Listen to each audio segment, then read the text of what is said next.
குழந்தைங்களுக்கு பாடம் நடத்துவதற்காக அந்த காலத்தில் தோற்றுவிக்கப்பட்ட நூற்றாண்டுகள் கண்ட பள்ளிக்கூடங்களில் எல்லாம் இன்றைக்கு கோடிகளை கொட்டி குமித்து கொள்ளையடிக்கிற வேலையை செய்து கொண்டிருப்பதை தமிழ்நாடு அரசு கவனிக்கிறதா இல்லையா என்கிற கேள்வியை நான் ஐத்தமிழ் மூலமாக கேட்க விரைகிறேன். ஆதிதிராவிட நலத்துறையில் இந்த பள்ளிக்கூடம் அங்கே என்னன்னா இடஒதுக்கீடு மீறல், ஆசிரியர்களுக்கான இடஒதுக்கீடு மீறல் நடக்கிறது, நிர்வாக சீர்கேடுகள் நடக்கிறது, மானியத்தில் ஊழல் நடக்குது, ஆசிரியர்களிடம் சம்பள கொள்ளை நடக்கிறது, பல்வேறு ஆதாரங்கள் நமக்கு கிடைத்திருக்கிறது.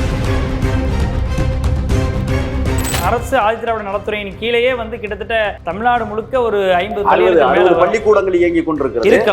அப்போ ஒரு பள்ளிக்கூடத்துல 16 கோடியே நீங்கள் குறிப்பிட்டதை போல எல்லா பள்ளியும் நடக்குதா அப்படிங்கிறது ஒரு கேள்வி ஆய்வுக்கு உட்படுத்தப்பட வேண்டிய இல்ல, உட்படுத்த வேண்டும். ஏன்னா ஆதாரம் 7 ஆசிரியர் தகுதி தேர்வில் 7 ஆசிரியர்கள் தகுதி தேர்வில் தேர்ச்சி பெற்றவர்களையே நியமனம் செய்யப்பட வேண்டும் என்ற அரசாணை இருக்கிறது. அங்கே தேர்ச்சி பெறாத ஆசிரியர்களையே பணி நியமனம் செய்யப்பட்டிருக்கிறது. மொத்தம் பார்த்தீங்கன்னா 144 அரசாணை எண்ணுக்கு 160 ஆசிரியர்கள் வேலை செய்யும். ஆனால் அங்கே வெறும் 80 ஆசிரியர்கள் தான் வேலை செய்கிறாங்க. 60 ஆசிரியர்கள் எங்கே போனாங்க? 80 ஆசிரியர்கள் எங்கே போனாங்க அப்படின்னா அவங்களுக்கு வருகிற சம்பளத்தையும் இந்த நிர்வாகம் எடுத்துக்கொள்கிறது.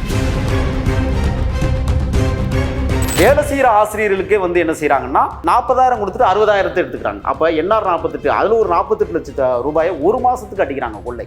அப்போ இந்த கொள்ளையை சரி செய்வது யார்? மொத்த மானியத்தையும் அரசு மானியத்தையும் கொள்ளையடிப்பதை குறிக்கோளாக வைத்து பாலமுருகன் அந்த பள்ளியில் செயலாற்றி வருகிறார். நாங்கள் ஆதாரத்தோடு பதிவு செய்கிறோம். ஆதாரம் அந்த இருக்கு, ஆதாரத்தை நான் காட்டுறேன். மாவட்ட ஆதிதிராவிட நலத்துறை அலுவலர்கள் உதவியுடன் முறைகேடு செய்து கையாடல் செய்யப்பட்ட பணம் 2,90,10,10,000. மாவட்ட ஆதிதிராவிட நலத்துறை அதிகாரிகளுக்கு இதுல தொடர்பு இருக்கு. பாருங்க,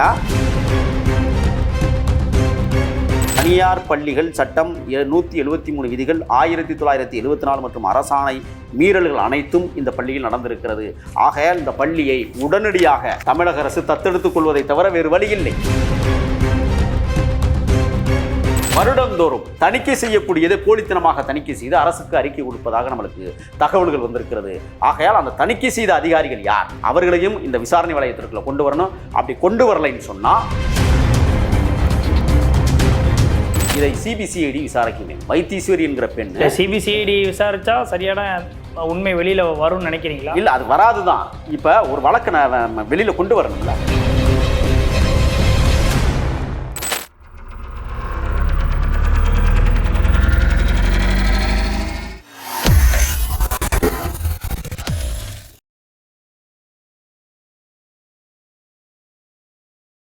ஐத்தமிழ் நேயர்களுக்கு வணக்கம். இன்றைய நேர்காணலில் நம்முடைய இணைந்திருப்பவர் தமிழ் தேசிய ஆதரவாளரும் அரசியல் விமர்சகருமான திரு முகில் அவர்கள். அவரிடம் நடப்பு அரசியல் குறித்து விவாதிக்கலாம். வணக்கம்.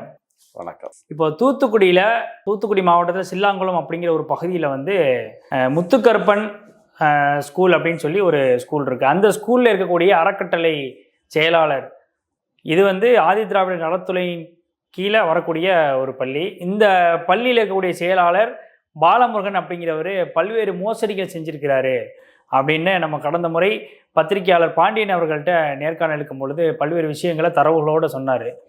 இது தொடர்பாக உங்கள்கிட்ட நம்ம பேசினா சரியாக இருக்கும் அப்படின்ற வகையில் உங்களை அளித்த போது இந்த ஒரு பள்ளி மட்டும் கிடையாது, இது போன்று பல பள்ளிகளில் முறைகேடுகள் நடந்திருக்கு, சட்டவிரோதமாக பல பேரை சஸ்பெண்ட் பண்ணியிருக்கிறாங்க, பல ஆசிரியர்களை அப்படின்ற விஷயத்தையெல்லாம் வந்து சொல்லியிருந்தீங்க.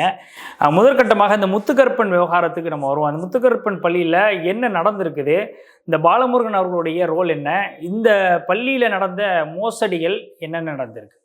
தூத்துக்குடி மாவட்டம் வில்லாங்குளம் முத்துக்கருப்பன் நினைவு ஹரிஜன பள்ளி என்று 1930களில் தொடங்கப்பட்ட பள்ளிக்கூடம். ஒரு காலத்தில் பள்ளிகள் அரசுடைமையாக்கப்படுவதற்கு முன்பாக தனியார்கள் பொது சேவையோடும் பொது தொண்டுள்ளத்தோடும் உருவாக்கப்பட்ட பள்ளிகள் ஏராளம் தமிழ்நாட்டில்.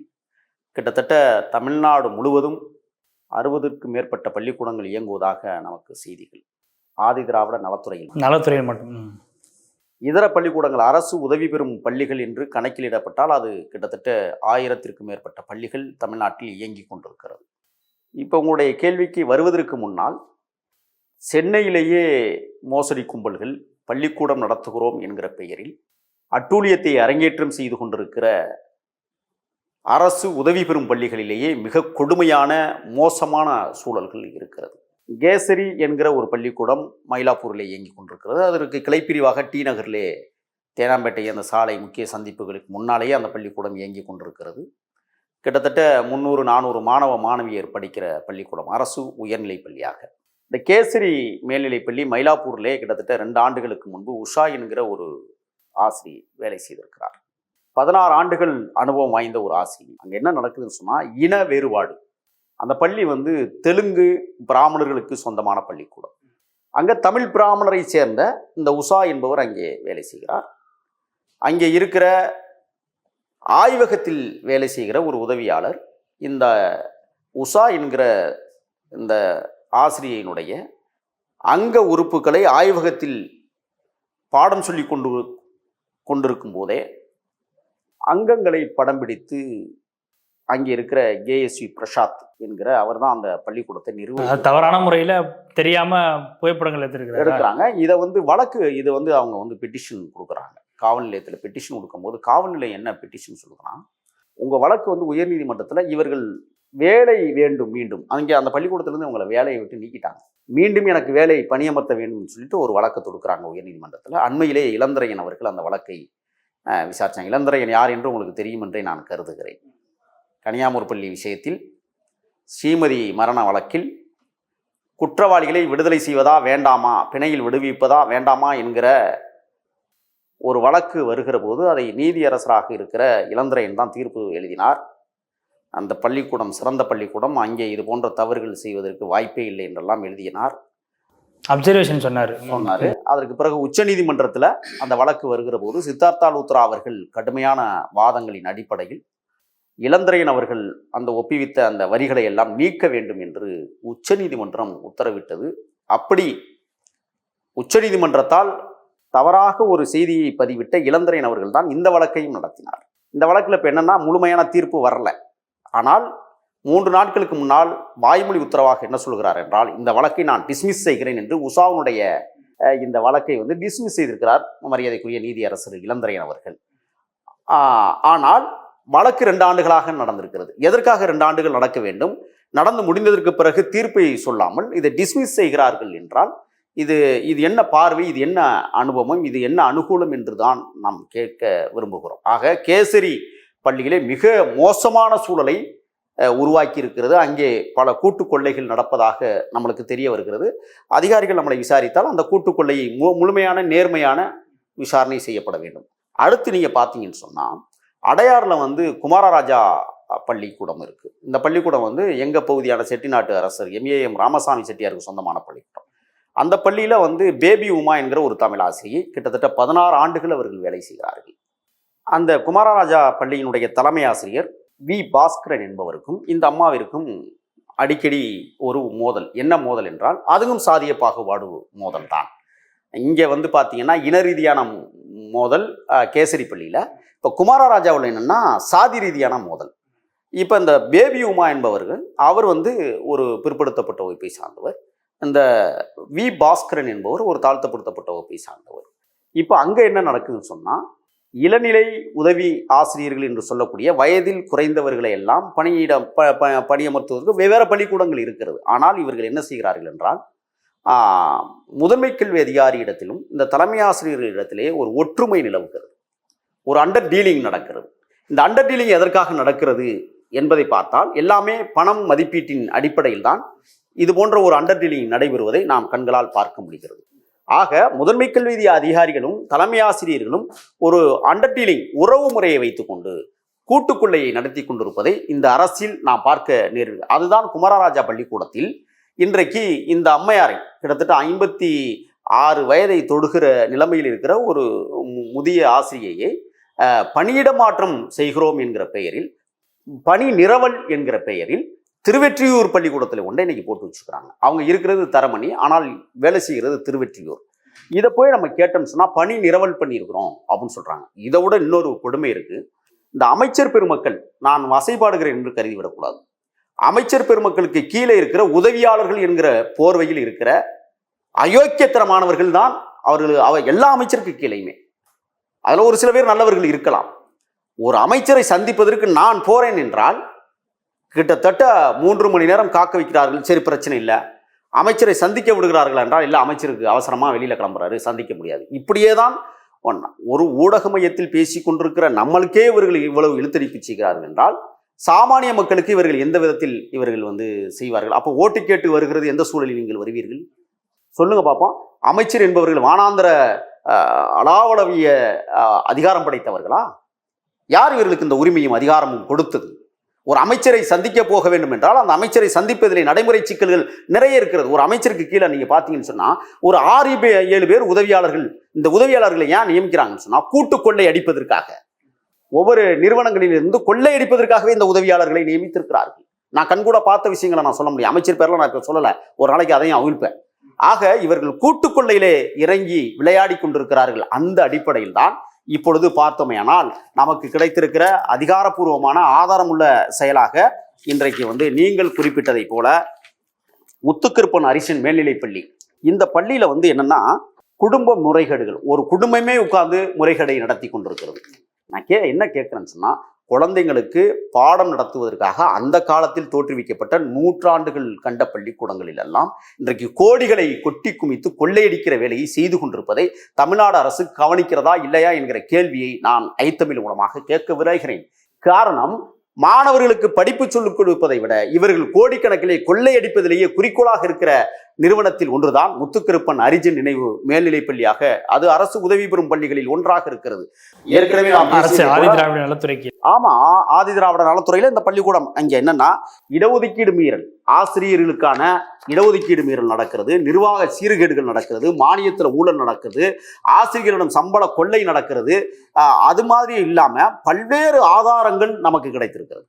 அப்ப இந்த பள்ளிகளை அரசுடைமையாக்குவதை தவிர வேறு வழி இல்லை. அரசை ஏற்று நடத்த வேண்டும் என்பதற்காகத்தான் நாம் நீண்ட ஒரு விவாதத்தை நாம் நடத்த வேண்டிய ஒரு சூழலுக்கு தள்ளப்பட்டிருக்கிறோம். நாம இதுல எந்த விதமான முரண்பாடுகளும் நமக்கு இல்லை. இப்ப இது ஒரு தனியார் பள்ளி. இந்த தனியார் பள்ளி இதுக்கு ஒரு ஸ்பெஷல் ஸ்கீம் அப்படின்னா அரசு ஆதி திராவிட நலத்துறையின் கீழே வரக்கூடிய ஸ்பெஷல் ஸ்கீம் கிட்டத்தட்ட 14 லட்சம், ஏற்கனவே நம்ம பேசியிருந்தோம், 16 கோடி ரூபாய் 28 லட்சம் ரூபாய் அளவிற்கு ஒரு வருஷத்துக்கான அந்த ஸ்கீமுக்கான திட்டத்துக்கான நிதியை ஒதுக்கப்படுது.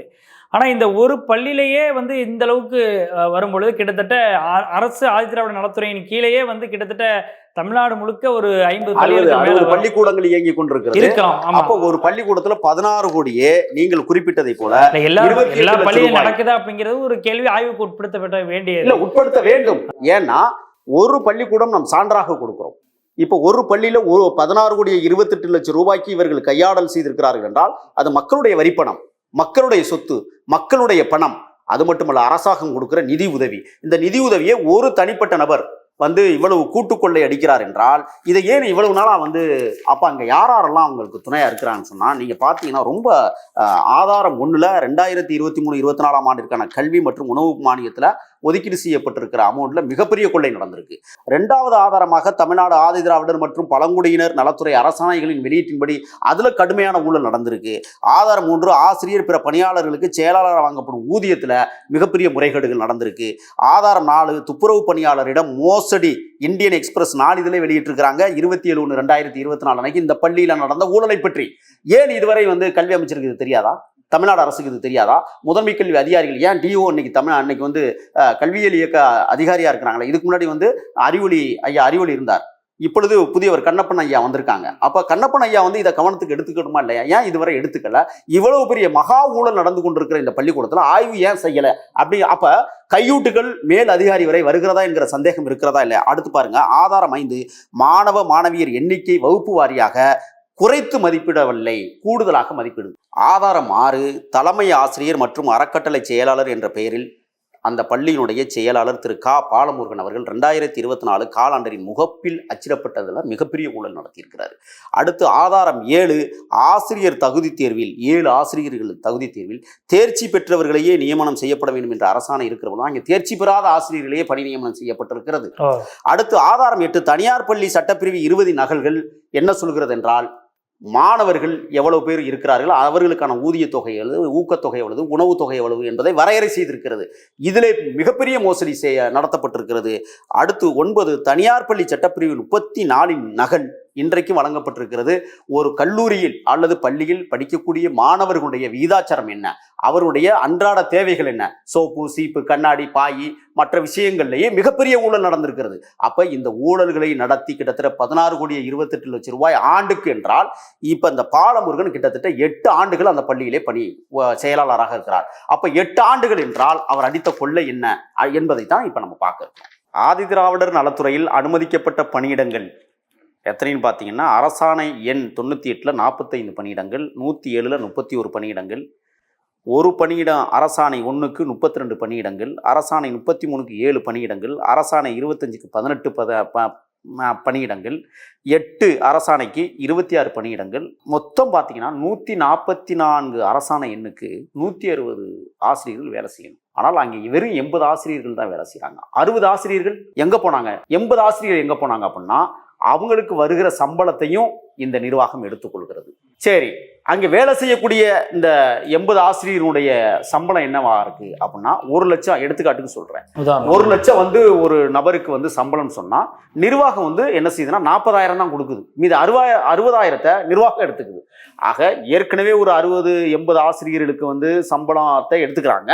அப்ப அதுல ஒரு 80 லட்சம் கணக்கு காட்டுற ஆசிரியர்களுக்கு இப்ப இந்த வேலை செய்யற ஆசிரியர்களுக்கே என்ன செய்யறாங்கன்னா 40,000 கொடுத்துட்டு 60,000 எடுத்துக்கிறாங்க. அப்ப என்ஆர் 48 அதுல ஒரு 48 லட்சம் ரூபாயை ஒரு மாசத்துக்கு அடிக்கிறாங்க கொள்ளை. அப்ப இந்த கொள்ளையை சரி செய்வது யார்? எந்த துறை? இப்ப கல்வித்துறை இதை செய்யணுமா இல்லையா? ஆதிதிராவிட நலத்துறை இதில் தலையிடணுமா இல்லையா? ஏன் இதை தலையிட மறுக்கிறார்கள் என்றால், அரசு உயர் அதிகாரிகள் இதுல லாபம் புளிக்கிறார்கள். அதுல பாத்தீங்கன்னா உங்களுக்கு ஒரு விஷயம் சொல்றேன். முறைகேடாக பணி நியமனம் செய்யப்பட்ட எஸ். நாகராஜ், ஆர். கண்ணன் மற்றும் தகுதியில்லாத ஆசிரியர்கள் பிற பணியாளர்களின் கல்வி சான்றிதழின் உண்மைத்தன்மை அறிந்து பணி நீக்கம் செய்ய வேண்டும் அப்படிங்கிற கோரிக்கையை நம்ம வைக்கிறோம். ஏன்னா இது போன்ற ஆசிரியர்களை அவங்க நியமிக்கிறாங்க. பட்டதாரி ஆசிரியர்களே இல்லை, இடைநிலை ஆசிரியர்களை கொண்டாந்து நிறுத்தி உயர்நிலை கல்விக்கும் ஒப்பெடுக்க வைக்கிறாங்க. இப்போ இந்த பள்ளியினுடைய செயலாளர் பார்த்தீங்கன்னு சொன்னால், அவர் இதுல மாணவ மாணவி விடுதிகள்லையும் கையாடல் தொடங்குது. பாலமுருகன் என்ன பண்றாருன்னா, முத்துக்கருப்பன் அரசன் துவக்கப்பள்ளி மற்றும் மேல்நிலை பள்ளிகளுக்கான மாணவர்களுக்கு உணவு மானியம் அரசால் 2200 பேர்களுக்கு அனுமதிக்கப்பட்டுள்ளது. மாணவிகளுக்கு உணவு மானியம் 1300 பேர்களுக்கு அனுமதிக்கப்பட்டுள்ளது. ஆக காலை மதியம் இரவு உணவாக மொத்தம் 3500 பேர்களுக்கு உணவு மானியம் அரசால் அனுமதிக்கப்பட்டுள்ளது. பள்ளி ஆவணங்களின்படி, அதாவது EMIS பள்ளியில் 2337 பேர் மட்டுமே இருப்பதாக காட்டப்பட்டுள்ளது. எத்தனை பேர் இருக்கணும்? 3500 பேர் வரைக்கும் அனுமதி அரசு ஆதிதிராவிட நலத்துறை கீழே வருது. ஆனா ஸ்கூல்ல இருக்கிறது 2337 தான் மாணவர்கள். ஆனா தற்போது மாணவ மாணவியர் விடுதியில் 1100 பேர் மட்டும்தான் தங்கி படிக்கிறாங்க. ஆமா, ஹாஸ்டல்ல அவ்வளவுதான் இருக்கு. ஆனா இவங்க என்ன பண்றாங்கன்னா, 3500 மாணவ மாணவியருக்கு மாதம் ஒன்றுக்கு ரூபாய் 900 வீதம் 11 மாதங்களுக்கு அரசால் மானியம் வழங்கப்பட்டு வருகிறது. இது போக 3500 பேர்களுக்கு சோப்பு, எண்ணெய், போர்வை, விரிக்கும் பாய் ஆகியவற்றுக்கு 11 மாதங்களுக்கு அரசால் மானியம் வழங்கப்பட்டு வருகிறது. ஆண்டுதோறும் கோடை விடுமுறை 1 மாத காலத்திற்கு அரசு மானியம் வழங்கப்படுவது இல்லை. நிலைமை இப்படி இருக்க விடுதியில் இல்லாத 2400 மாணவ மாணவிகளுக்கான உணவு மற்றும் இதர மானியங்கள் கீழ்கண்டவாறு கையாடல் நடக்கிறது. எப்படி கையாடல் நடக்குதுன்னா, அறக்கட்டளை செயலாளர், ஏற்கனவே சொன்னேன் அவர் பேர் பாலமுருகன், பாலமுருகன் என்ன செய்யறாருன்னு சொன்னா, 3500 பேருக்கு இன்று 900 ரூபாய், 11 மாதங்கள் 3,46,50,000 ரூபாய். இப்ப இது கொள்ளையடிக்கிற பணம். அடுத்து 3500 பேர்களுக்கு சோப்பு, எண்ணெய், விரிக்கும்பாய், போர்வை இதர வகைகளுக்கு அறக்கட்டளை செயலாளர் அரசிடமிருந்து பெறப்படும் மானியம் 52,20,50,000 ரூபாய். இப்ப மொத்தம் பார்த்தீங்கன்னா 3,99,00,000. இதுல 3500 பேர்களுக்கு பெறப்படும் மானியம் 3,46,50,000. 1100 பேர்களுக்கு பயன்பாட்டில் உள்ள உணவு மானியம் எவ்வளவு? 1,08,90,000 தான். ஆனா இவங்க எவ்வளவு எடுக்கிறாங்க? 3,46,50,000 ரூபாய் எடுக்கிறாங்க.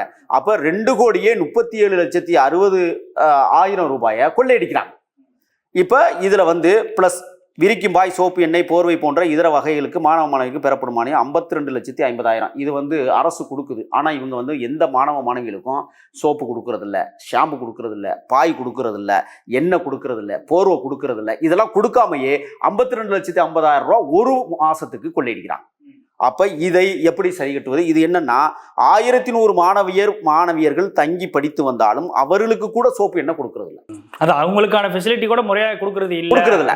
அப்போ 11 மாதங்களுக்கு மாணவியர் எண்ணிக்கையில் மோசடி செய்து அறக்கட்டளை செயலாளர் கையாளல் செய்யப்பட்ட மொத்த மானிய தொகை 2,90,10,10,000 ரூபாய் விடுதியில மட்டும். அப்ப பள்ளியில எத்தனை கோடி அடிக்கிறாங்க? அதுதான் 16,28,00,000 ரூபாய் மொத்த மானியத்தையும் அரசு மானியத்தையும் கொள்ளையடிப்பதையே குறிக்கோளாக வைத்து பாலமுருகன் அந்த பள்ளியில் செயலாற்றி வருகிறார் என்கிற குற்றச்சாட்டை நாங்கள் ஆதாரத்தோடு பதிவு செய்கிறோம். ஆதாரம் தான் இருக்கு, ஆதாரத்தை நான் காட்டுறேன். இப்ப இந்த ஆதாரங்களின் அடிப்படையில் அரசு இதற்கான நடவடிக்கை எடுக்குமா என்கிற கேள்விக்குறி நம்மளுக்கு சந்தேகத்தை எழுப்புகிறது. காரணம் என்னன்னா, இந்த தற்போது அறக்கட்டளை செயலாளர் பாலமுருகன் என்பவர் பள்ளி செயலாளராக இருந்து கொண்டு மேற்கான் பள்ளியில் முதுநிலை பட்டதாரி ஆசிரியராகவும் பணியாற்றி வருகிறார். மேற்கான் நபர் ஆகஸ்ட் 2015 முதல் தற்போது வரை 9 ஆண்டுகள் அறக்கட்டளை செயலாளராகவும் இருந்து வருகிறார். மேற்கான் அறக்கட்டளை செயலாளர் 9 ஆண்டுகள் அரசு மானியத்தை மோசடியாக மாவட்ட ஆதிதிராவிடர் நலத்துறை அலுவலர்கள் உதவியுடன், இது ரொம்ப முக்கியமானது, மாவட்ட ஆதிதிராவிட நலத்துறை அலுவலர்கள் உதவியுடன் முறைகேடு செய்து கையாடல் செய்யப்பட்ட பணம் 2,90,10,000. மாவட்ட ஆதிதிராவிட நலத்துறை அதிகாரிகளுக்கு இதுல தொடர்பு இருக்கு. பாருங்க, அடுத்து இவர் 9 வருஷம் செயலாளராக இருந்திருக்கிறாரு. ஒரு ஆண்டுக்கு 2,90,10,000 ரூபாய் கொள்ளையடிச்சிருக்கிறாரு. ஆனால் இவர் 9 வருஷத்துல 26,10,90,000 ரூபாயை கொள்ளையடிச்சிருக்கிறார். அப்ப இந்த கொள்ளையடித்த பணங்கள் எங்க கொண்டு இவர் முதலீடு பண்றாருன்னு சொன்னா, பாருங்க எவ்வளவு கேலித்தனமாக கேவலமாக இந்த தேசம் யார்கிட்ட போய் பாருங்க. கல்வி மானியத்துல 12,29 கோடி கையாடல், உணவு மானியத்துல 3,99 கோடி கையாடல், ஆக மொத்தம் 16,28,00,000 ரூபாய் இங்க வந்து கொள்ளையடிக்கப்பட்டிருக்கிறது இந்த நபரால். இப்ப ஒரு ஆதாரம் இன்னொன்னையும் உங்களுக்கு காட்டிடுறேன். பள்ளிகளில் பணிபுரியும் ஆசிரியர்கள் சம்பளத்தில் கையாடல். ஆசிரியர்கள் மற்றும் பிற பணியாளர்கள் வருகை பதிவேட்டின்படி 160 பேர் பதிவு செய்யப்பட்டுள்ளது. நம்ம ஏற்கனவே பேசியிருக்கிறோம். ஆனால் சுமார் 100 பேர் மட்டுமே பணியாற்றி வருகின்றனர். இது தோராயமான செய்தி. ஆனால் 80 பேர் தான் இங்கே வேலை செய்கிறதாக துல்லியமான செய்தி நம்மளுக்கு கிடைத்திருக்கிறது. பள்ளி மற்றும் விடுதிகளில் இல்லாத 60 பேர் வருகை பதிவேட்டில் போர்ஜரி செய்யப்பட்டுள்ளது. பள்ளிக்கு வராத போர்ச்சரி செய்யப்பட்டுள்ள 60 பேருக்கான சம்பளம் முத்துக்கருப்பன் நினைவு கல்வி அறக்கட்டளை செயலாளர் மோசடியாக கையாடல் செய்யப்பட்டு வருகிறது. மொத்தம் 160 பணியாளர்களுக்கு அரசு மானியம் கோரப்பட்டு பள்ளியில் பணியாற்றாத 60 பேருக்கான முழு சம்பளத்தையும் அறக்கட்டளை செயலாளர் மோசடியாக எடுத்துக்கொள்கிறார். பள்ளியில் பணியாற்றும் ஆசிரியர்கள் மற்றும் பிற பணியாளர்கள் அவரவர்களுக்கான உண்மையான சம்பளம் அறக்கட்டளை செயலாளர் வழங்கப்படுவது இல்லை. மேற்படி 100 பேர்களுக்கு அரசு மானியம் கோவில்பட்டி IDPI வங்கி பசுவந்தனை கிராம வங்கியில டெபாசிட் செய்து ECI பேமெண்ட் ஆக அவர்களின் கணக்கில் வரவு வைக்கப்படுகிறது. வங்கி கணக்கில் வரவு வைக்கப்பட்டவுடன் அவரவர்கள் சுமார் 100க்கும் மேற்பட்டவர்கள் தங்களது சம்பளத்தை அவரவர் வங்கி கணக்கிலிருந்து எடுத்துக்கொண்டு அறக்கட்டளை செயலாளரிடம் கொடுக்கிறார்கள். மேற்படி அறக்கட்டளை செயலாளர் கொடுக்கும் சம்பளத்தை பெற்று வருகிறார்கள். உதாரணமாக ஒரு ஆசிரியர் ஒருவருக்கு 1 லட்சம் என்றால் சம்பளம் வெறும் 60,000 எடுத்துக்கொண்டு மீதமுள்ள 40,000 மட்டுமே சம்பளமாக கொடுக்கிறார் என்பதை நம்ம ஏற்கனவே பதிவு செஞ்சிருக்கிறோம். இப்போ இந்த பணத்தை கையாடல் செய்த இந்த நபர் எதில் கொண்டே முதலீடு செஞ்சிருக்கிறார்னு சொன்னா, முத்துக்கருப்பன் நினைவு கல்வி அறக்கட்டளையின் செயலாளர் ஆண்டுதோறும் கொள்ளையடிக்கும் பணத்தை கீழ்கண்ட இடங்களில் முதலீடு செய்திருக்கிறார். முத்துக்கருப்பன் நினைவு கல்வியியல் கல்லூரி சில்லாங்குளம், முத்துக்கருப்பன் நினைவு கலை மற்றும் அறிவியல் கல்லூரி சில்லாங்குளம், செல்வ விநாயகா தொழிற்பயிற்சி நிலையம் ITI நிறுவனம் கோவில்பட்டி, ஸ்பிரிங் மெட்ரிக் மேல்நிலைப்பள்ளி சந்திரகிரி ஒட்டப்பிடாரம் தாலுகா பினாமி பெயரில் இது நடத்துகிறாங்க. பேருந்து வழித்தடம் 1 பஸ் ரூட் கோவில்பட்டி விளாத்திக்குளம் பினாமி பெயரில் MKN பஸ் சர்வீஸ்னு ஒன்று ஓடுது. அடுத்து பேருந்து வழித்தடம் 2 பஸ் ரூட் கோவில்பட்டி விளாத்திக்குளம் வழி பேருலோவன்பட்டி பினாமி பெயரில் MKN பஸ் சர்வீஸ் ஒன்று ஓடுது. பேருந்து வழித்தடம் 3 கோவில்பட்டி குப்புனாபுரம் பினாமி பெயரில் MKN பஸ் சர்வீஸ் ஓடுது. 10க்கும் மேற்பட்ட பள்ளி வாகனம், சொந்தமான சொகுசு கார்கள் 4 ஓடுது. இத்தனை நிறுவனங்களில் இந்த பள்ளி தாளாளர் அல்லது பள்ளி செயலாளர் இந்த அடித்த கொள்ளையெல்லாம் கொண்டு போய் அங்கே முதலீடு செய்திருக்கிறார். தனியார் பள்ளிகள் சட்டம் 173 விதிகள் 1974 மற்றும் அரசாணை மீறல்கள் அனைத்தும் இந்த பள்ளியில் நடந்திருக்கிறது. ஆகையால் இந்த பள்ளியை உடனடியாக தமிழக அரசு தத்தெடுத்துக் கொள்வதை தவிர வேறு வழி இல்லை. 16,28,00,000 ஆண்டுக்கு இவர்கள் கொள்ளையடிக்கிற பணம் என்றால் இவருடைய வருமானம் எதற்காக உருவாக்கப்படுகிறது, எங்கிருந்து வருகிறது?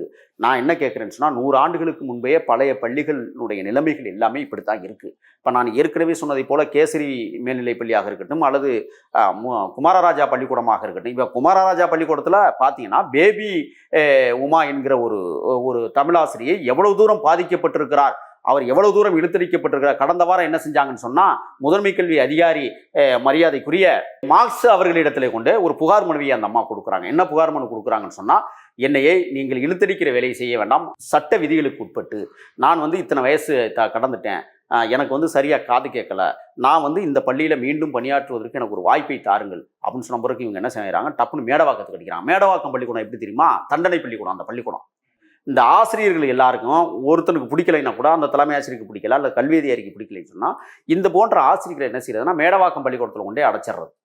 அங்கே நடக்கிற கொடுமைகள், அங்கே சனிக்கிழமையும் பள்ளிக்கூடம் நடக்கும், ஞாயிற்றுக்கிழமையும் பள்ளிக்கூடம் நடக்கும், சாயங்காலம் 6 மணிக்கு தான் வெளியிலே வர முடியும். அது கொடுமை பள்ளிக்கூடம். அந்த கொடுமை பள்ளிக்கூடத்தில் அவங்க போய் வேலைக்கு போட்டால் அவங்க என்ன செய்வாங்கன்னா, விஆர்எஸ் கேட்பதை தவிர வேறு வழி இல்லை. அந்த நிலைமைக்கு இந்த பள்ளி கல்வி குழு வேலையை வாங்குது. அப்போ இவங்க என்ன செய்கிறாங்க, மன உளைச்சலுக்கு ஆளாகி பாடம் நடத்த முடியாமல், பள்ளி மாணவ மாணவிகள்கிட்ட அன்பாக பேச முடியாமல், இவங்க மூளையெல்லாம் சிதறடிக்கப்பட்டு, இவர்கள் படித்ததையெல்லாம் மறக்கடிக்கப்பட்டு ஒரு சூழல் தான் இந்த மேடவாக்கம் பள்ளிக்கூடத்தில் உண்டு. அது தண்டனை பள்ளிக்கூடம். இந்த அரசு உதவி பெறும் பள்ளிகளில் தண்டனை பள்ளிக்கூடம்னு ஒன்று எதுனா அது மேடவாக்கம். இப்போ அங்கேருந்து என்ன செய்கிறாங்க அவங்கன்னா, எனக்கு இது வேண்டாம், நான் இந்த பள்ளிக்கூடத்திலே பணியை செய்ய முடியாதுன்னு சொன்னதுக்கு பிறகு அவங்க என்ன செய்கிறாங்க, அந்த தனியார் அரசு உதவி பெறும் பள்ளி கூட்டமைப்பு ஆசிரியர் பெருமக்கள் ஒரு ஆர்ப்பாட்டத்தை ரெடி பண்ணுறாங்க. எங்கே? முதன்மை கல்வி அதிகாரி அலுவலகம் எழும்பூரில் இருக்கிற அந்த அலுவலகத்தில் போயிட்டு ஆர்ப்பாட்டத்தை தொடங்குறாங்க. எப்படி தொடங்குறாங்கன்னு சொன்னால், நாங்கள் காலவரையற்ற உள்ளிருப்பு போராட்டத்தை தொடங்க இருக்கிறோம், இந்த அம்மாவுக்கு நீதி வேணும்னு சொல்லி போராடும் போது அனைத்து மீடியாக்களும் அங்கே வந்தது, எல்லா செய்திகளும் வந்துருச்சு.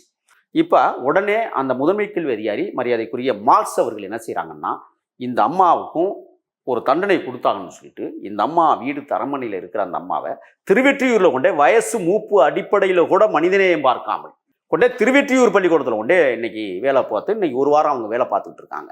அப்போ இவர்கள் பிடிக்கல ஒரு ஆசிரியர்னு சொன்னால் அவங்களை எங்கே வேணாலும் பந்தாடலாம். அவர்களுக்கு அரசு சட்ட விதிகள் பின்பற்றப்படலை. இப்போ இதுக்கு முதன்மை கல்வி அதிகாரி தூது போகிறார், துணை போகிறார். நான் என்ன கேட்குறேன்னா, அந்த குமாரராஜா பள்ளிக்கூடத்தில் இளநிலை ஆசிரியர்கள், இளமையான ஆசிரியர்கள் 2 பேர் வேலை செய்யறான். ஏன் அவங்கள பணி மாற்றம் செய்யலாமே? ஏன் அவங்கள செய்ய மறுக்கிறாங்க?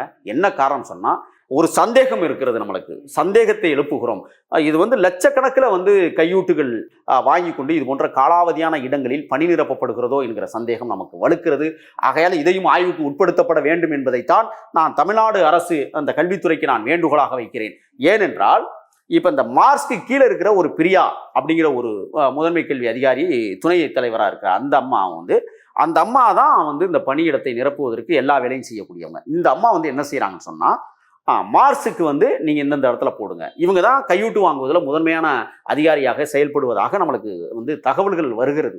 ஆனால் இந்த தகவல்களை நாம் விசாரித்து கொண்டிருக்கிறோம். உண்மையிலேயே அவர்கள் இது போன்ற கையூட்டுகளை வாங்குவார்களே ஆனால், உண்மை வெளிச்சத்துக்கு வறுமையானால், அது நம்ம வலையொலித்தளத்திலே அதை மிக பகிரங்கமாக நாம் தெரியப்படுத்த இருக்கிறோம். ஆக இந்த அரசு உதவி பெறும் கல்லூரி பள்ளிகளில் நடக்கிற மோசடிகளை கல்வி நிர்வாகம் கவனத்தில் எடுத்துக்கொள்ள வேண்டும். இன்றைக்கு தமிழ்நாடு கல்வி அதிகாரியாக பணி அமர்த்தப்பட்டிருக்கிற கண்ணப்பன் அவர்கள் நேர்மைத்தன்மையோடு இதை நடைமுறைக்கு கொண்டு வருவார், ஒத்துழைப்பு கொடுப்பார். இந்த அதிகாரிகளை எல்லாம் மெத்தன போக்கில் செயலாற்றி கொண்டிருக்கிறதை கவனத்தில் எடுத்துக்கொள்வார் என்கிற கட்டளையோடு தான் நாம் இந்த மாதிரி இப்போ இந்த பள்ளிக்கூடத்தை முதன்மை பள்ளிக்கூடமாக, கொள்ளையடிக்கிற முதன்மை பள்ளிக்கூடமாக அரசு எடுத்துக்கொள்ள வேண்டும். இந்த பள்ளிக்கூடத்தை உடனடியாக அரசு தத்தெடுத்தது மட்டுமல்ல, நடைபெற்றிருக்கிற 9 ஆண்டு கால ஊழலை விசாரிக்கப்பட வேண்டும். இதில் இன்னொன்று இருக்கு, வருடந்தோறும் தணிக்கை செய்யக்கூடியதை போலித்தனமாக தணிக்கை செய்து அரசுக்கு அறிக்கை கொடுப்பதாக நம்மளுக்கு தகவல்கள் வந்திருக்கிறது. ஆகையால் அந்த தணிக்கை செய்த அதிகாரிகள் யார், அவர்களையும் இந்த விசாரணை வளையத்திற்குள்ள கொண்டு வரணும். அப்படி கொண்டு வரலைன்னு சொன்னால் நாங்கள் மீண்டும் சொல்லுகிறோம், இந்த பள்ளிக்கூடத்தின் மீது வழக்கு தொடுப்பதற்கும் தயாராகி கொண்டிருக்கிறோம். முத்துக்கருப்பன் பள்ளிக்கூடம் 1930களில் தோற்றுவிக்கப்பட்டாலும் பல ஏழை மக்கள், அன்றாடங்காய்ச்சி குழந்தைகள் அங்கே படித்து அறிவார்ந்த மக்களாக வளர்த்தெடுத்த அந்த பள்ளிக்கூடம் இன்றைக்கு நாசகர சக்திகளின் கையில் கிடைத்ததற்கு பிறகு இன்றைக்கு அந்த பள்ளிக்கூடம் பாலமுருகன் என்கிற பள்ளி செயலாளரின் கையில் சிக்குண்டு கிடக்கிறது. உடனடியாக அந்த பள்ளியை தமிழ்நாடு அரசு மீட்டெடுக்க வேண்டும் என்பதுதான் நம்மளுடைய ஆசையாக இருக்கு. இதில் முக்கியமாக கவனிக்கப்பட வேண்டிய ஒரு விஷயம் என்ன அப்படின்னா, இந்த மோசடி, இந்த சம்பவத்தை எல்லாம் தாண்டி கடந்த முறை ஐயா பாண்டியன் அவர்கள் நம்மள்கிட்ட பேசும் பொழுது ஒரு அதிர்ச்சியான ஒரு செய்தியை தான் சொன்னார். ஏன்னா அந்த பள்ளியில் கிட்டத்தட்ட 3 மாணவிகள் பாலியல் வன்புணர்வுக்கு உள்ளாக்கப்பட்டு கொலை செய்யப்பட்டிருக்கிறாங்க. இது வந்து ஒரு செய்தி இருக்குது அப்படின்னு சொல்லி அவர் பேசுகிறாரு. அது மேலே உண்மையா? அதனுடைய உண்மை தன்மை என்ன? சரியான இடத்துக்கு நீங்கள் வந்திருக்கிறீங்க. கன்னியாகுமரியில் நடைபெற்ற ஸ்ரீமதியினுடைய மரணத்தை நமது வலைவழித்தளம் மிக ஆழமாக தெளிவாக வரையறுத்து கூறியிருக்கிறது. இன்றைக்கு நான் சொல்லுகிறேன், 2022ஆம் ஆண்டு செப்டம்பர் மாதம் 21ஆம் சுப்பம்மாள்புரம் பசுவந்தனை என்கிற ஊரைச் சேர்ந்த ராமநாதபுரம் மாவட்டம் ராமநாதன் மகள் வைத்தீஸ்வரி 17 வயது 12ஆம் வகுப்பு படிக்கிற போது கழிவறையில் தூக்கு போட்டு தற்கொலை செய்து கொண்டதாக பள்ளி நிர்வாகம் சொல்லியிருக்கிறது. இதற்கு உடந்தையாக அன்றைக்கு அமைச்சர் கீதாஜீவன் போன்றவர்களெல்லாம் அந்த பள்ளியிலே மிகப்பெரிய பேச்சுவார்த்தை நடத்தி அந்த வழக்கு என்ன ஆனது என்றே மூடி மறைத்திருக்கிறார்கள். அப்போ வைத்தீஸ்வரி என்கிற பெண் அங்கே தற்கொலை செய்து கொண்டதற்கான காரணம் என்ன? பள்ளி நிர்வாகம் ஏன் மூடி மறைத்தது? அதிலே பல லட்சங்கள் பல கோடிகள் பரிமாற்றம் செய்யப்பட்டிருப்பதாக நம்மளுக்கு தகவல் கிடைத்திருக்கிறது. மீண்டும் இதை சிபிசிஐடி விசாரிக்க வேண்டும். வைத்தீஸ்வரி என்கிற பெண் சிபிசிஐடி விசாரிச்சா சரியான உண்மை வெளியில வரும்னு நினைக்கிறீங்களா? இல்ல, அது வராதுதான். இப்ப ஒரு வழக்கு வெளியில கொண்டு வரணும்ல. இப்ப சிபிசிஐடி உள்ள போகுதுன்னு சொன்னா அப்ப அந்த வழக்கு வெளியில வரப்போகுதுன்னு அர்த்தம். ஆனா அவர்கள் முறையாக விசாரிக்க மாட்டாங்க. நம்ம பார்த்துருக்குறோம், வேங்கவையில் சிபிசிஐடி வழக்கு என்ன ஆச்சுன்னு பார்க்குறோம், நாங்குநேரியில் என்ன ஆச்சுன்னு பார்க்குறோம். இதெல்லாம் பார்த்துக்கிட்டு தான் இருக்கிறோம். இப்போ கன்னியாகுமரி பள்ளி விஷயத்துல சிபிசிஐடி என்ன செஞ்சுக்கிட்டு இருக்கு? நான் கூட ஒரு விசித்திரமான செய்தி. கன்னியாகுமரி பள்ளி கலவரத்தில் பள்ளிக்கூடம் பற்றி எரிகிற நிகழ்ச்சிகளுக்கு பிறகுதான் ஒரு மாணவி அங்கே தற்கொலை செய்து கொண்டாளா அல்லது கொலை செய்யப்பட்டாளா என்கிற கோணத்தில் ஆராய்ச்சி செய்ய ஆரம்பித்தோம். அதற்கு பிறகு வலையொலித்தளத்திலே, நமது வலையொலித்தளத்திலே நாம் அதை பற்றி பேசியிருக்கிறோம். இதில் எழுப்பப்படுகிற சந்தேகங்களுக்கு சிபிசிஐடி பதில் சொல்லியாக வேண்டும் என்றெல்லாம் நாம் தொடர்ந்து இப்பொழுதும் சொல்லுகிறோம். சிபிசிஐடி முறையான, தெளிவான, உண்மையான, உறுதியான விசாரணையை மேற்கொள்ள வேண்டும். இந்த தமிழ் தேசியத்திற்கு நல்ல தகவல்களை அந்த துறை தர வேண்டும் என்பதுதான் நம்மளுடைய ஆசை. ஆனால் அந்த பள்ளி எரிக்கப்பட்ட போது நாம் சென்னையில் இருக்கிறோம். அந்த பள்ளி எரித்ததுக்கு பிறகுதான் ஸ்ரீமதி மரணத்தை பற்றி நம்ம தெரியவே ஆரம்பிக்கிறோம். அதற்கு பிறகு நமக்கு வருகிற சந்தேகங்களை எழுப்புகிறோம். நமது வலையொலித்தளத்தில் தொடர்ச்சியாக அந்த சந்தேகங்களை எழுப்பியிருக்கிறோம். எனக்கு சம்மன் வந்திருக்கு, உங்களுக்கும் வந்திருப்பதாக நான் கேள்விப்பட்டேன். ஆனால் சம்மன் இதுவரை நமது கைகளில் கிடைக்கவில்லை. நான் சொல்கிறேன், இந்த சிபிசிஐடிக்கு மீண்டும் சொல்லுகிறேன், எங்களுடைய சந்தேகங்களை தெளிவுபடுத்தப்பட வேண்டிய இடத்தில்தான் சிறப்பு புலனாய்வு பிரிவு இருக்கிறதே ஒழிய தெளிவுபடுத்தாமல் மூடி மறைப்பதற்கான இடத்தை நீங்கள் தேர்வு செய்தால் வெளிக்கொண்டு வருவதற்கான இடத்தை நாங்கள் தேர்வு செய்வோம் என்பதை இதன் மூலம் நான் தெரிவித்துக் கொள்கிறேன். ஏன்னா நீங்கள் மக்களுடைய சம்பளத்தில் வேலை செய்யக்கூடிய ஒரு ஊழியன், அந்த ஊழியன் உண்மையானவனாக இருக்க வேண்டும் என்றுதான் தொடர்ந்து நாம் பேசி வருகிறோம். இப்பொழுது சொல்லுகிறோம், கன்னியாகுமரி பள்ளியில் உண்மை விசாரணை நடத்தப்பட வேண்டும், உறுதியான விசாரணையை தொடங்க வேண்டும். அதே போல்தான் முத்துக்கருப்பன் மேல்நிலை பள்ளியில் அந்த தங்கை வைத்தீஸ்வரி இறந்ததற்கும் நீதி விசாரணைக்கு உத்தரவிட வேண்டும் தமிழ்நாடு அரசு. இது படுகொலை. எப்படி பள்ளி கழிவறையில் போய் கேட்டதுக்கு அவங்க சித்தி கூட சண்டையா, அந்த சித்தி சண்டையால் தூக்கிட்டு பள்ளிக்கூடத்தில் தற்கொலை பண்ணிச்சாங்க. என்னடா இப்போ டே கதை விடுறீங்க? நீங்கள்லாம் யார்கிட்ட கதை விட்டுக்கிட்டு இருக்கிறீங்க? நீங்கள் பள்ளிக்கூடம் எதற்காக? பண்பாளர்களை உருவாக்குவதற்கான தளம். ஆனால் பச்சிளம் குழந்தைகளை பாலியலுக்கு இச்சைக்குள்ளாக்கி படுகொலை செய்வதுதான் இந்த பள்ளிக்கூடங்கள், இது போன்ற பள்ளிக்கூடங்களுடைய நிலைமை என்றால் இந்த பள்ளிகளை இழுத்து மூடுவதை தவிர வேறு என்ன இருக்கிறது சொல்லுங்கள். இப்போ இதில் பல்லாயிரக்கணக்கான மாணவர்கள் பயன்பெற்றிருக்கிறாங்க அந்த பள்ளி மூலமாக. ஏன்னா இந்த பள்ளி முறையாக சரியான முறையில் மாணவர்களுக்கு பயனளிக்கக்கூடிய வகையில் கல்வியை கொடுக்கணும் அப்படிங்கிற ஒரு நோக்கத்தில் தான் இந்த விவகாரத்தை நம்ம வெளியில் எழுப்புகிறோம். இதையும் தாண்டி இந்த பள்ளியை மூடணும் அப்படிங்கிற நோக்கம் நமக்கு கிடையாது. ஆனால் இந்த விவகாரத்தை பொறுத்த வரைக்கும் சரியான முறையில் விசாரணை நடத்தணும். தவறு செஞ்சுருந்தால் அந்த தவறுக்கான உரிய தண்டனையை நம்ம பெற்றுக் கொடுக்கணும் அப்படின்ற ஒரு விவகாரத்தில் தான் நம்ம ஊடகத்தின் வாயிலாக அந்த கேள்விகளை எழுப்புகிறோம். அரசுக்கு இதை தெரியப்படுத்தணும், அரசினுடைய கவனத்துக்கு கொண்டு போகிறோம். இதை இந்த விவகாரத்தில் முதன்மையாக நம்ம பார்க்க வேண்டிய விஷயம் இந்த கல்வி கூடத்தை வைத்து கொண்டு இந்த அளவுக்கு கோடிக்கணக்கில் இவர் முறைகேடு செஞ்சிருக்கிறாரு அப்படின்றது தானே. அப்போ அந்த விவகாரத்தில் இனிமேல் என்ன அரசு செய்யணும்னு நினைக்கிறீங்க? இல்லை, தமிழ்நாடு முழுக்க இருக்கிற அரசு உதவி பெறும் பள்ளி கல்லூரிகள், தொழிற்பயிற்சி நிறுவனங்கள் எதுவாக இருந்தாலும், பொறியியல் கல்லூரியாக இருந்தாலும் கூட ஆய்வுக்கு உட்படுத்தப்பட வேண்டும். தீவிர கண்காணிப்பு பிரிவிற்குள்ள இந்த பள்ளிக்கூடங்களை கண்காணிக்க வேண்டும் அரசு.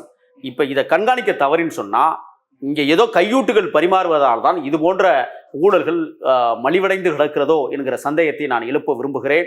தொடர்ந்து எல்லா துறையிலும் ஊழல்கள் நடைபெற்று வருவதற்கு எடுத்துக்காட்டு கல்வித்துறையில் மிகப்பெரிய ஊழல் இன்றைக்கு அந்த பள்ளியிலே நடைபெறுவதை நாம் வெளிச்சத்துக்கு கொண்டு வந்திருக்கிறோம். இன்னும் பிற பள்ளிகளில் நடக்கிற ஊழல்கள், அங்கே நடக்கிற அநியாயங்கள், அக்கிரமங்கள் எல்லாத்தையுமே நீங்கள் கேசரி பள்ளியில் இன வேறுபாடு, குமாரராஜாவில் சாதிய வேறுபாடு, இப்போ முத்துக்கருப்பன் பள்ளியில் இது என்ன வேறுபாடு? கொள்ளையடிப்பதையே குறிக்கோளாக இருக்கிற ஒரு ஒருமைப்பாடு. அப்போ இது போன்ற இந்த கயவர்களை சட்டத்தின் முன் நிறுத்த வேண்டும். இந்த பாலமுருகனை உடனடியாக தீவிர விசாரணைக்கு உட்படுத்தப்பட வேண்டும், பாலமுருகனை கைது செய்ய வேண்டும். இது அரசனுடைய பணத்தை கொள்ளையடித்திருக்கிறார். கிட்டத்தட்ட 9 ஆண்டுகள் கொள்ளையடித்திருக்கிறார். சுமார் 30 கோடி கிட்ட கொள்ளையடித்திருக்கிறார். அப்போ இது எப்படி இது அரசு அனுமதிக்குதுன்னு தான் நம்மளுக்கு தெரியல. இதற்கு கீழே அரசு அந்த அதிகாரிகள், நல்லா கேட்டுங்க, அரசு அதிகாரிகளே இதற்கு உடந்தையாக இருப்பதை நாம் அறிகிறோம். திரு எஸ் நாகராஜ் முதுகலை ஆசிரியர் என்பவர் பிஎட் கல்வித் தொகுதி பெறாமல் எம்இடெக் மாஸ்டர் ஆஃப் எஜுகேஷனல் டெக்னாலஜி கல்வித் தொகுதி பெற்று நியமனம் பெற்று முறைகேடாக பணிபுரிந்து வருகிறார். இதை இதுவரை தனியார் பள்ளிகள் சட்டப்பிரிவு 20 எந்த இது போன்ற நடவடிக்கைகளை அனுமதிக்காது என்பதை சட்டம் வரையறையை செய்திருக்கிறது. அடுத்து திரு ஆர் கண்ணன் என்பவர் ஆய்வக உதவியாளராக பணியாற்றி ஊதியம் பெற்று கொண்டிருக்கும் போதே அனுமதி பெறாமலும் ஊதியம் இல்லா விடுப்பில் செல்லாமலும் ரெகுலராக பிஎட் படிப்பு பெற்று தற்போது பட்டதாரி ஆசிரியராக பணியாற்றி வருகிறார். இது ஒன்று. அடுத்து இந்த பள்ளியினுடைய அறக்கட்டளை செயலாளராக பணியாற்றக்கூடிய திரு கா பாலமுருகன் அவர்கள் தாவரவியல் ஆசிரியராக பணி செய்கிறார். ஆனால் அவர் தாவரவியல் பாடமே எடுக்கிறது கிடையாது. அவருக்கு பதிலாக என்ன செய்கிறாங்கன்னா, பள்ளியில் பணிபுரியும் பட்டதாரி ஆசிரியர்களான திருமதி மு ராசலட்சுமி, திருமதி கா பிரமிளா, திரு எம் திலகர் ஆகியோர் சட்ட விதிகளுக்கு மாறாக வகுப்புகளுக்கு சென்று பாடம் கற்பிக்கின்றனர். அவர் வேலையை 3 பேரும் சேர்ந்து செய்கிறாங்க. அவர் கொள்ளையடிப்பதில் குறிக்கோளாக இருக்கிறாரு. அடுத்து உண்மையிலேயே பணிபுரியும் ஆசிரியர் மற்றும் பிற பணியாளர்களுக்கு அவரவர்களின் உண்மையான ஊதியம் அவர்களுக்கு கிடைக்கப்பெற உரிய வழிவகை செய்யத்தான் நாம் இப்போ பேசிக்கிட்டு இருக்கிறோம். இவ்வளவு இல்லாமல் இன்னொன்று இருக்குது. முறைகேடாக பணி நியமனம் செய்யப்பட்ட எஸ் நாகராஜ், ஆர் கண்ணன் மற்றும் தகுதியில்லாத ஆசிரியர்கள் பிற பணியாளர்களின் கல்வி சான்றிதழின் உண்மைத்தன்மை அறிந்து அவர்களை பணி நீக்கம் செய்ய வேண்டும். இந்த கோரிக்கையை நம்ம முன்வைக்கிறோம் அரசுகிட்ட.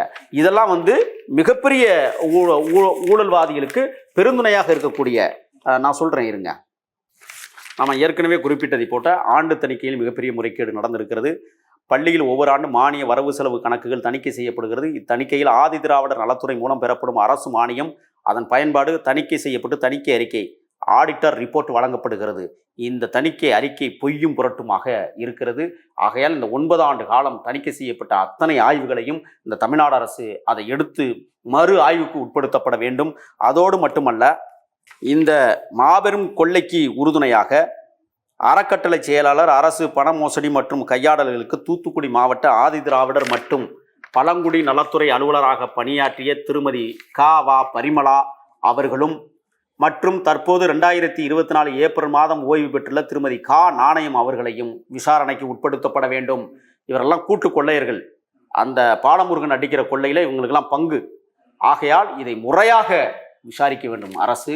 இந்த இவ்வளவு பெரிய கூட்டு கொள்ளை நடத்திய இந்த பள்ளியை அரசுடைமையாக்க வேண்டும், அரசு தத்தெடுக்க வேண்டும், அங்கே நடைபெற்ற மோசடியை விசாரிக்க வேண்டும், மோசடிக்கு பின்னால் செயலாற்றி கொண்டிருக்கிற பாலமுருகனை உடனடியாக கைது செய்ய வேண்டும் என்பதுதான் நம்மளுடைய கோரிக்கையாக இருக்கிறது. நிச்சயமாக பல்வேறு கேள்விகளுக்கு ரொம்ப தெளிவாக பதில் சொன்னீங்க. என்னுடைய அரங்கிற்கு நேர்காணல் தேவைக்கு மிக்க நன்றி. நன்றி.